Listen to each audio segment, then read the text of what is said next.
Imaginen esta escena. Es un día de octubre del año 1831, allá en un pueblito metido entre las montañas del este de Francia. Ajá. Y en medio de una multitud aterrorizada que está aglomerada a las puertas de una herrería, hay un niño de apenas 9 años. Un niño que está viendo algo terrible.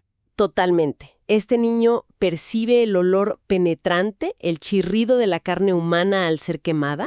O sea, un herrero que está sudoroso y en pánico total, le está aplicando un hierro al rojo vivo directo en la pierna a un hombre. ¡Qué barbaridad! Y las víctimas están emitiendo alaridos de dolor indescriptibles porque acaban de ser mordidas por un lobo rabioso, un lobo que iba escurriendo espuma venenosa por las calles. Es una imagen fuertísima. Sí, el horror de la hidrofobia, la rabia y la trágica muerte de estas personas dejan una huella imborrable en este niño. Ese niño es Louis Pasteur. Es un comienzo visceral, la verdad, pero es fundamental para entender el peso emocional de lo que vamos a explorar hoy. Bienvenidos a esta exploración a fondo. Yo estoy súper emocionada de estar aquí hoy. Y yo también. Hoy nos metemos de lleno en las páginas del capítulo 3 del clásico Cazadores de microbios de Paul Ducreux. Un texto con un título que no se anda con rodeos. Los microbios son una amenaza. A ver, vamos a desmenuzar esto, porque la misión de nuestro análisis de hoy nos lleva por un viaje histórico que, la verdad, te vuela la cabeza. Vamos a rastrear cómo la humanidad pasó de ver a los microorganismos como una simple rareza de laboratorio a descubrir que son la fuerza invisible que mueve el mundo. Y para poner las cosas en perspectiva, pues hay que entender el desdén absoluto que existía hacia el mundo microscópico. Nadie los tomaba en serio. Para nada. Antes de Pasteur, el mismísimo Linneo, este genio que clasificó a casi todos los seres vivos, estaba tan frustrado con los microbios que literalmente los metió a todos en una categoría oficial llamada caos. Caos. O sea, ¿no sabían qué hacer con ellos? Exacto. Nadie sabía. Los científicos de la época debatían cosas absurdas. Que si estos puntitos tenían estómago, que si eran vegetales diminutos. Ajá. Pero a nadie se le ocurría que estos seres fueran los responsables de fermentar nuestro pan y nuestro vino, o lo que es aterrador, ser los verdugos que mataban a más personas que las guerras. El objetivo de hoy es entender cómo un solo hombre destrozó ese paradigma. Y la figura de este hombre nos saca de onda por las contradicciones que tiene. Uno pensaría que el padre de la microbiología era un niño prodigio, un genio desde que aprendió a caminar. Pues las fuentes nos pintan un cuadro muy distinto. Sí, Pasteur no daba señales de ser un genio. En su juventud, allá en el pueblo de Argois, su mayor ambición era la pintura. Pintaba paisajes del río y retratos de su madre y de sus hermanas. Retratos que dicen que no eran muy halagadores. Pero sí de una precisión obsesiva. Era un muchacho con una paciencia infinita. Súper meticuloso. Y a ver, aquí es donde me pregunto, ¿cómo un pintor aficionado termina cambiando la ciencia? Pues mira, esa aguda capacidad de observación visual resultó ser su arma secreta. Cuando Pasteur guarda los pinceles y se muda a París, se enamora perdidamente de la química. Y ahí es donde da su primer gran golpe. Lo fascinante de esto es que, a sus 26 años, se pone a examinar cristales de ácido tartárico. Y ojo aquí, estos cristales ya los habían revisado bajo el microscopio los químicos más eminentes de Francia miles de veces. A ver, espérame tantito. Si las mentes más brillantes ya habían analizado esos cristales hasta el cansancio, ¿qué diablos vio un expintor de 26 años? Vio asimetría. Y vio un reflejo. ¿Cómo? ¿Un reflejo? Pasteur descubrió que no existían solo 2 clases de ácido tartárico como decían los libros. Existían 4. Al separar pacientemente estos cristales diminutos, se dio cuenta de que algunos eran idénticos en composición, pero sus formas físicas funcionaban como imágenes en un espejo. O sea, como un reflejo en el agua. Para visualizarlo de manera sencilla, imaginen un par de guantes de invierno. Ambos están hechos de la misma lana, tienen el mismo peso y 5 dedos. Son igualitos. Físicamente idénticos. Pero no importa cuánto lo intentes, el guante de la mano derecha jamás va a encajar perfectamente en la mano izquierda. Son reflejos asimétricos. Ah, claro. Y ese nivel de observación a escala molecular, pues lo catapultó al estrellato de inmediato. Los químicos consagrados no lo podían creer. De la noche a la mañana lo nombran profesor en Estrasburgo. Y en Estrasburgo se casa con la hija del decano, forma una familia, pero lejos de calmarse, su mente empieza a volar hacia territorios que la verdad bordeaban la locura. Sí, sus experimentos de esa época son de no creerse. Las fuentes detallan que empezó a realizar experimentos de ciencia ficción. Él creía que la asimetría del universo dictaba la vida misma, así que intentó alterar la química de las plantas metiéndolas entre potentes imanes gigantes. Quería alterar la estructura fundamental de la vida. Exacto, o sea, montando mecanismos de relojería para someterlas a un movimiento pendular continuo, intentando imitar el movimiento del Sol y la Tierra. Estaba intentando jugar a ser Dios. Y esos experimentos de relojería e imanes fueron un fracaso rotundo, por supuesto. No alteraron nada. Nada. Sin embargo, nos muestran la escala monumental de su ambición. Pasteur quería descubrir los secretos más profundos de la vida. Pero bueno, la ciencia pura pronto se topó con la ruidosa y sucia realidad del comercio. Así es. La historia da un giro brusco hacia el norte, a la ciudad industrial de Lila. Donde la naciente industria le exigió a la ciencia que bajara de su torre de marfil. Las autoridades le dijeron básicamente, «Señor Pasteur, le financiamos su laboratorio, pero encuéntranos la manera de producir más alcohol a partir del azúcar de las remolachas». Y ahí es donde entra en escena el señor Vigo. Un industrial que estaba, literal, con el agua al cuello. Un destilador. Sus cubas gigantes de fermentación de remolacha se estaban echando a perder por completo. En lugar de alcohol, las tinas se llenaban de un líquido ácido, baboso y pestilente. Vigo estaba perdiendo miles de francos al día. La ruina total. Va casi llorando a buscar a Pasteur, y él se mete a la fábrica con olor a podredumbre, armado únicamente con su microscopio. Y al comparar las muestras en el microscopio ocurre el momento clave. En el líquido de las cubas sanas, las que producían buen alcohol, Pasteur observa los diminutos glóbulos de la levadura. Los ve sanos reproduciéndose pacíficamente. Pero al poner bajo la lente una gota de líquido de las cubas enfermas, las que olían a ácido láctico, el panorama cambia radicalmente.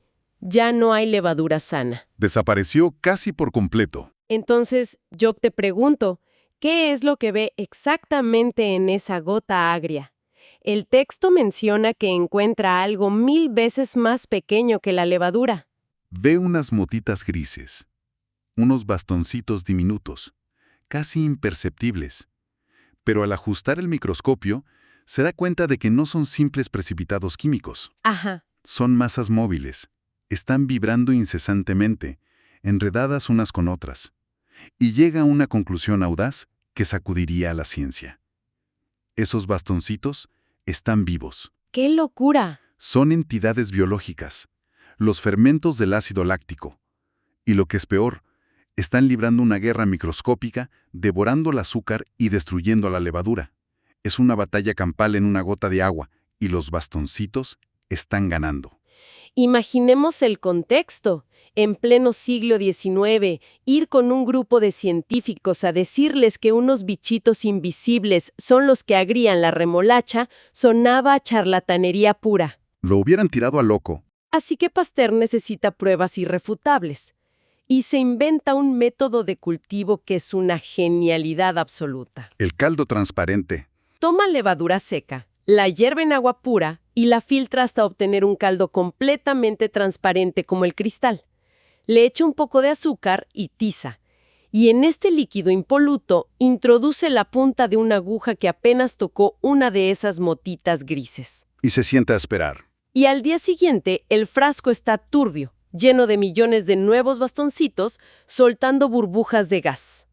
Demostró que la fermentación no es simple materia muerta, es vida en acción. Si conectamos esto con el panorama general de la época, entenderemos por qué provocó un terremoto. La máxima autoridad científica era el príncipe de los químicos, el alemán Justus von Liebig. Un peso pesado. Un gigante. Liebig afirmaba de manera categórica que la fermentación era un proceso puramente químico, la vibración mecánica de la materia orgánica descomponiéndose sin ninguna intervención de la vida. Contradecirlo era casi una herejía. Pero Pasteur, con su pequeño matraz de caldo transparente lleno de billones de seres vivos multiplicándose, lo desafió abiertamente. Y le ganó la partida. Demostró contra toda la ortodoxia que los microbios son los verdaderos y únicos obreros de la fermentación. Y aquí es donde se pone muy interesante la historia, porque Pasteur, ya encarrerado, no se detiene en las remolachas. Empieza a analizar todo lo que fermenta. Todo lo que se cruzaba en su camino. Un día está revisando los fermentos que transforman el azúcar en ácido butírico, que es lo que le da a la mantequilla echada a perder ese olor a rancio, y nota un comportamiento rarísimo. Así es. En el centro de la gota, la multitud de bichitos se mueve con un frenesí absoluto. Pero en las orillas de la gota, justo en la frontera donde el líquido entra en contacto con el aire libre, los bichos están tiesos como troncos. Completamente inmóviles. Es una observación aparentemente trivial, pero rompió todos los esquemas de la biología. Pasteur deduce de inmediato que el oxígeno del aire es tóxico para ellos, los mata al instante. O sea, vida sin aire. El primer registro contundente en la historia de la ciencia de criaturas que necesitan vivir sin aire, la vida anaeróbica. Imagínate el revuelo. La ciencia se da cuenta de que hay un universo invisible en la leche, en el vino, en la mantequilla, y que algunos ni respiran. Lo cual abre la puerta a la gran pregunta incómoda de la época. Exacto. Si hay millones de microorganismos apareciendo de la nada en caldos y líquidos orgánicos, ¿de dónde demonios salen? Y esa pregunta se adentraba en un campo de minas filosófico y religioso.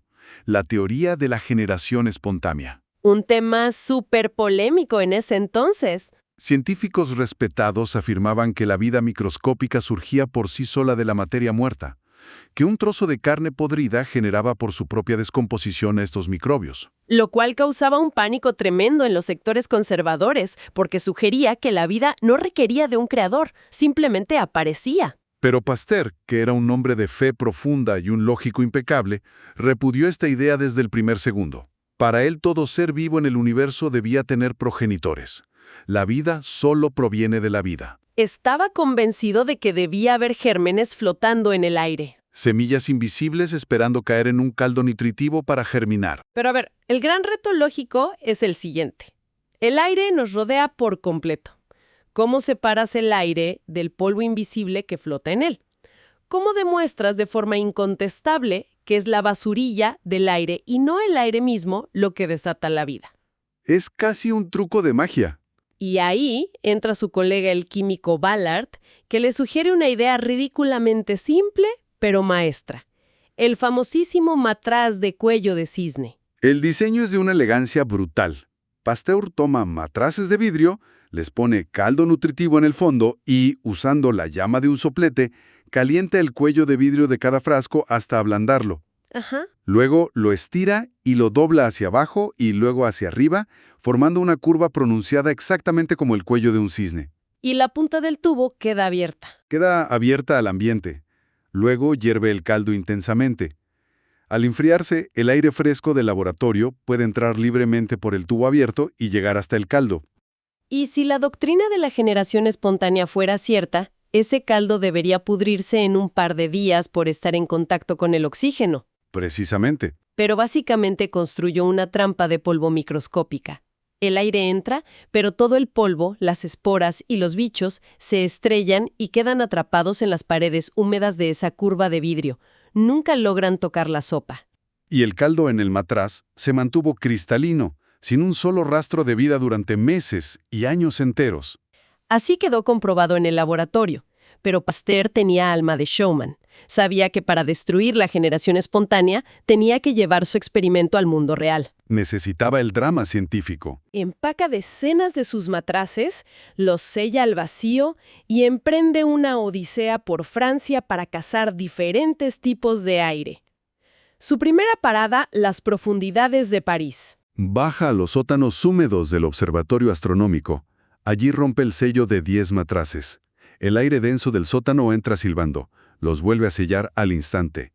Días después, el resultado es el esperado. Los caldos hierven de pudrición porque el aire subterráneo estaba saturado de polvo. Una expedición digna de película de aventuras. Pero no se conforma. Se sube a un tren, se dirige hacia los Alpes. Inicia un ascenso agotador por las montañas. Primero sube al monte Puppet. Luego, desafiando el frío extremo y el vértigo, llega hasta las gélidas faldas del imponente Mont Blanc rodeado de glaciares. rompe los sellos y deja entrar ese aire helado de las alturas. Y el contraste de los resultados es la estocada final para sus rivales. De los matraces abiertos en el aire puro de los glaciares, la inmensa mayoría permaneció intacta y transparente. Demostró empíricamente que el aire puro no tiene ninguna fuerza mística creadora de vida. Son los gérmenes en el polvo los responsables. Con un solo golpe, fulminó el dogma de la generación espontánea. Ahora, demostrar esto en la montaña es una proeza maravillosa. Pero bajar de la montaña y tratar de aplicar ese conocimiento al mundo real, donde las economías están en juego, pues es otro boleto. Totalmente. Y la industria de Francia vuelve a tocar a su puerta con una crisis colosal. Primero los viticultores. Los grandes vinos franceses estaban echando a perder en las bodegas. Se volvían amargos y viscosos. Un desastre para la exportación. Así es como Pasteur, trabajando con su asistente Duclos, aplica su nueva teoría. Descubren que levaduras salvajes y otros microbios parásitos se colaban en las barricas de vino. ¿Y qué se le ocurrió? Propuso una solución que parecía una locura para los puristas: aplicar un calentamiento suave y controlado al líquido justo por debajo del punto de ebullición, durante unos minutos, lo suficiente para exterminar a los microbios invasores sin destruir el buqué del vino. Lo que hoy mundialmente conocemos como pasteurización. Exactamente. Pero a la par de este triunfo se gestaba una pesadilla en el sur del país. La industria de la seda estaba al borde del colapso absoluto. Una tragedia económica, una enfermedad misteriosa que los locales llamaban pebrina, estaba arrasando. Los pobres gusanos de seda se cubrían de unas manchas negras como si los hubieran espolvoreado con pimienta, dejaban de comer, se encogían y morían por millones. Antes de poder tejer un solo hilo de seda. Y la miseria se extendía por las regiones rurales, hasta que en 1861, el antiguo maestro de Pasteur, el ilustre Jean-Baptiste Dumas, le implora casi de rodillas que intervenga y salve a su pueblo natal. Y la gran ironía histórica aquí es que Pasteur intentó rechazar el encargo por todos los medios. Estaba aterrado. No sabía nada de gusanos. Literalmente no sabía que un capullo se transformaba en una mariposa nocturna.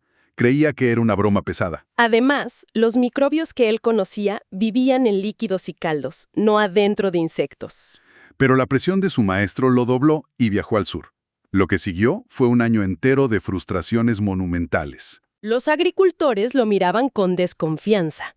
Pasteur analizaba a los gusanos enfermos y veía unos corpúsculos microscópicos en sus cuerpos, pero su método fallaba una y otra vez.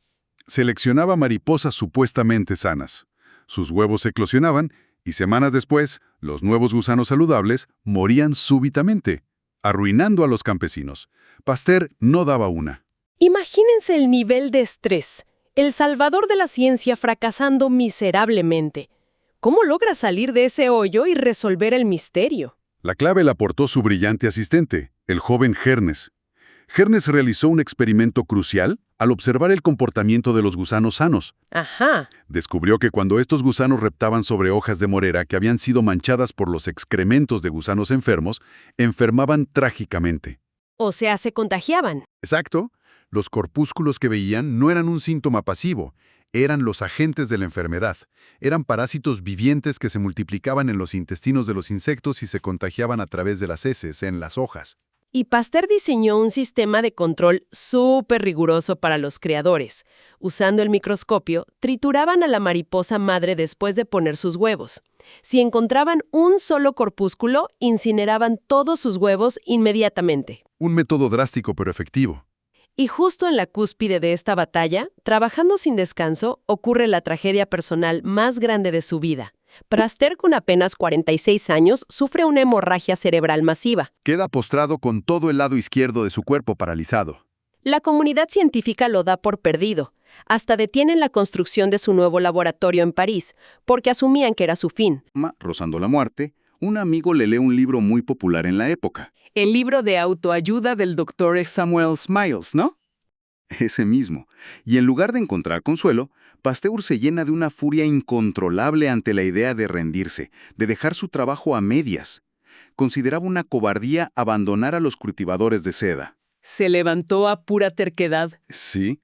dictando órdenes con voz débil, siendo arrastrado a los laboratorios improvisados en una silla de ruedas, logra dirigir los experimentos conclusivos y salva a la industria de la seda. Es impresionante.